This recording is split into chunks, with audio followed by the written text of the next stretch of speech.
Right. అప్పుడేంటి, నాకు చాలా క్లోజ్ ఫ్రెండ్ అక్కడ ఉన్నాడు. సపోజ్ సత్యేంద్ర నా ఫ్రెండ్ ఉన్నాడు, అది చాలా నాలెడ్జ్ ఉందని నా ఫీలింగ్. ఇప్పుడు నాకు ఒక కొత్త ఫ్రెండ్ వచ్చాడు, ఆర్టిఫిషియల్ ఇంటెలిజెన్స్. వాడికన్నా 1000 రెట్లు దానికి ఎక్కువ తెలుసు. అప్పుడు ఆటోమేటిక్గా దట్ ఈజ్ ఎ పర్సన్. ఎవెన్చువల్గా మీరు కనెక్ట్ అయితే దేనికి అవుతారు, అతని ఆలోచన. ఇప్పుడు ఎమోషన్ ఉందనుకోండి, ఆర్టిఫిషియల్స్కి ఎమోషన్ ఉంటుందా ఉండదా అని అది ఇప్పుడు ఒక పెద్ద క్వశ్చన్ వచ్చింది. అవును, ఆ క్వశ్చన్ కూడా ఏంటి, దానికి మీనింగ్ ఎందుకు వచ్చిందంటే, ఇప్పుడు మనం చిన్నప్పుడు మనం పుట్టినప్పుడు బ్లాంక్ మైండ్తో పుడతాం. మా అయితే మీకు నొప్పి వస్తే ఏడుస్తారు, ఆకలి వేస్తే ఏడుస్తాయి బేబీస్. మా అయితే పెయిన్ రిఫ్లెక్స్ ఉంటుంది. ఇలాంటి 3-4 అన్ని యానిమల్స్కి ఉండే రిఫ్లెక్సెస్ ఉంటాయి. అవును. తర్వాత మీ పెద్దోళ్ళని చూసి నేర్చుకుంటాం మొదలెడతారు. వాళ్ళకున్న ఎమోషన్స్, నవ్వటం లేకపోతే కోపం రావటం, ఇవన్నీ కూడా we're mimicking as we're growing up. అది ఒక పర్టికులర్ స్టేజ్లో they become a part of you.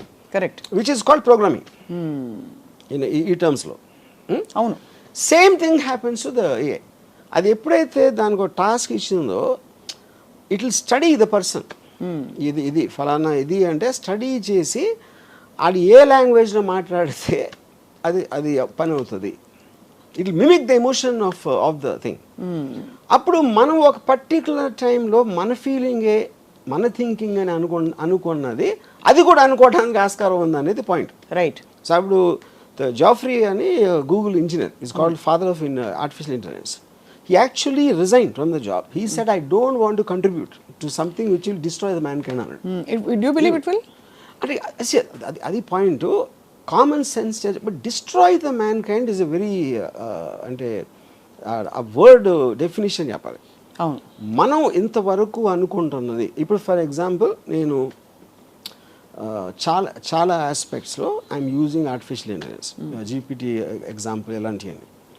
Writers, లేకపోతే మన pre visualization aspects, interior decoration, ఇలాంటి ఆస్పెక్ట్స్లో మామూలుగా నాకు టైం పట్టేది ఒక 1 వారం రోజులు పడితే ఇది ఒక 7 సెకండ్స్లో ఇస్తుంది నాకు ఒక సొల్యూషన్. అప్పుడు నేను వాళ్ళతో ఇంకా డీల్ చేయడం మానేస్తాను కదా. అవును. చాలా పెద్ద రైటరు ఆయన ఏమన్నారంటే, అసలు ఇది ఇంకొక రైటర్ కింద కదా, ఇంకొక రైటర్ కదా, మీ రైటరు. ఎందుకు మీ రైటర్కి ఇంకో రైటర్కి డిఫరెన్స్ ఏంటంటే, మీరు అడుగుతుంది ఇస్తుంది అది. అవును. అది ఇప్పట్లా వచ్చి నాకు ఇలాంటి స్టోరీ కావాలి, ఒక rich boy poor girl love story ఇది, కానీ చాలా సినిమాలు వచ్చినాయి కాబట్టి I want a very unusual story అని మీరు చెప్పారు అనుకోండి, అది టక్కని ఇస్తుంది. అది మీకు లేదు, ఇది కరెక్ట్ కాదు, అది ఇది అని మళ్ళీ ఇంకోటి ఇచ్చింది. ఇదంతా ఏ రైటర్ని అదే చేసేది. నేను రైటర్ని పిలిచి చెప్పాను అనుకోండి, హ్యూమన్ రైటర్ని, అతను కూడా అదే చేస్తాడు. అయితే వాళ్ళకి అతను చేసేది 1 వారం రోజుల తర్వాత ఇస్తాడు. రైటర్స్ బ్లాక్స్ ఉంటాయి, లేకపోతే ఈగో ఉంటుంది, ఆడికి ఈగో ఉంటుంది, మాటికి ఇదే అడుగుతుంది. ఇలాంటి రకరకాల ఆస్పెక్ట్స్లో మీరు కూడా ఆ మూడ్ నుంచి ఒకసారి వెళ్ళిపోవచ్చు. సడన్గా మీకు అది బోర్ కొట్టేది, లేకపోతే ఇంకోటి ఏదో ఇంట్రెస్టింగ్గా వచ్చింది. మీరు మూడ్లో ఉన్నప్పుడు అప్పటికప్పుడు వేడిగా మీకు నచ్చే వరకు వడ్డిస్తానే ఉంటుంది అది. అప్పుడు నాకు రైటర్ని పిలవటం అనేది ఎందుకు పిలుస్తాను నేను ఇంకా, ఎందుకంటే ఇప్పుడు నేను అనుకున్నది ఫైనల్గా గ్రేట్ స్టోరీయా కాదా అది జనం చెప్తారు, కానీ నా టేస్ట్కి అది ఇచ్చేది అది నాకు సర్వ్ చేస్తుంది, జనానికి కాదు. అవును. మీరు చెప్పిన ఐడియాని డెవలప్ చేసి మీరు అనేంత వరకు చేయటానికి ఒక సాధనం, shortest period of time with 0 money. మా ఇంట్లో ఒంట్లో బాగాలేదండి, హాస్పిటల్కి వెళ్ళని చెప్పదు. అవును. నా పిల్లలు స్కూల్లో చేర్పించాలని చెప్పదు. It is working for you 24/7 any given. మీకు మూడు ఉన్నప్పుడు టపా చేస్తూ ఉంటుంది. లేదు, పొద్దున్న 9ంటికి రాత్రంతా మేల్కొని ఆలోచించి నిద్రపోయాడు.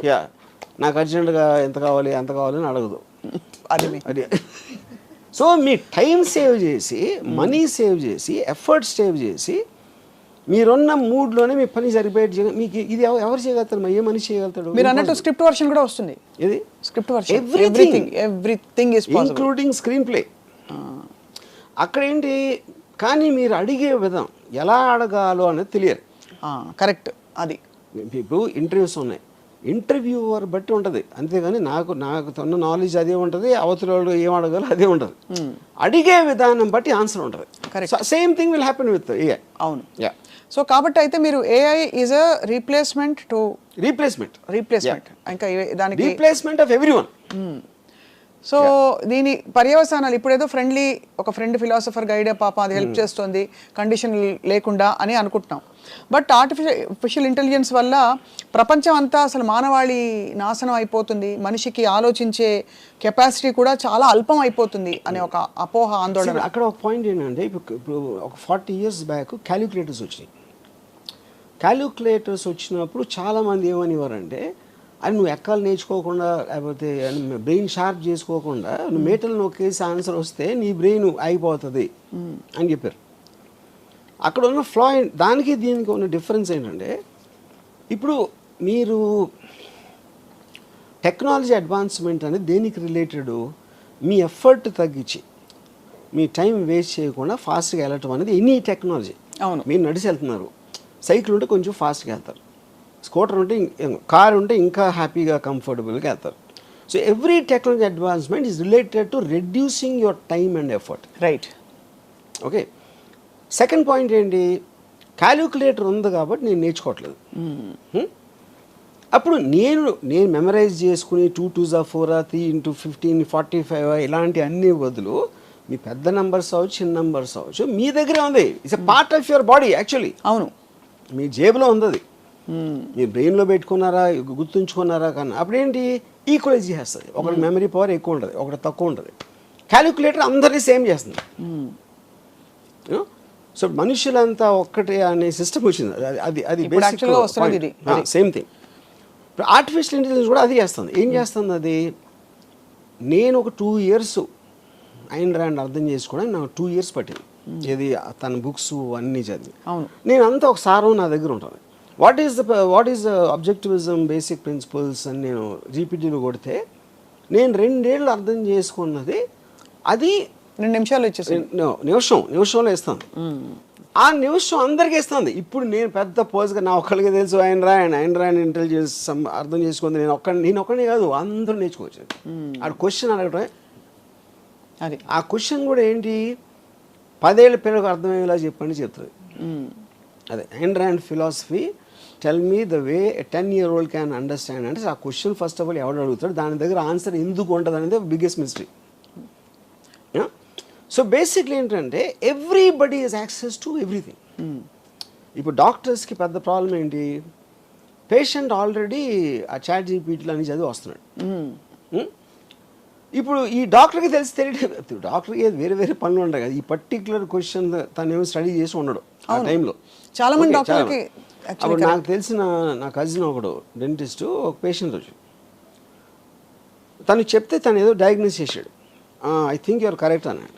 అంటే ఎందుకు అనుకుంటున్నారంటే నేను ఇప్పుడు 5 డాక్టర్స్కి వెళ్ళాను, నాకు నెట్లో చదివిన దాంట్లో మీది ఒకటే మ్యాచ్ అవుతుంది అన్నాడు. అంటే ఇప్పుడు that defeating the purpose of doctor. అప్పుడేంటి నెట్లో చదివి వాడు ఫిక్స్ అయిన దానికి మ్యాచ్ చేయడానికి ట్రై చేస్తున్నాడు. That is the basic point. అంటే అంత గురి కలిగిపోయింది. ఇంకొక డాక్టరు, మీరు అంత కష్టపడి 1 గంట స్టడీ చేయాలి కదా దాంట్లో ఉన్నదంతా, దానివల్ల నా దగ్గరకు వస్తే నేను ఇమ్మీడియట్గా చెప్పేస్తాను కదా అని అన్నాడు. అప్పుడు దానికోసమనే డాక్టర్ దగ్గర రావాలి instead of depending on these tools అని. దానికి నేనేమన్నానంటే పాయింట్ అది కాదండి, మీకన్నా బెటర్ వాళ్ళు ఉన్నారు అక్కడ తెలుస్తుంది. అదే ఎలాగా ఇప్పుడు మీరు ఒక ఆర్థోపెడిషన్ సపోజ్, నాకేదో ఒక రిలేటెడ్ థింగ్ వచ్చింది. ఇప్పుడు నేను ఈ డాక్టర్ దగ్గరికి వెళ్ళాను. ఎందుకు వెళ్ళాను నేను, ఎవరో నా ఫ్రెండ్ ఎవరో మంచి డాక్టర్ అని చెప్పాడు.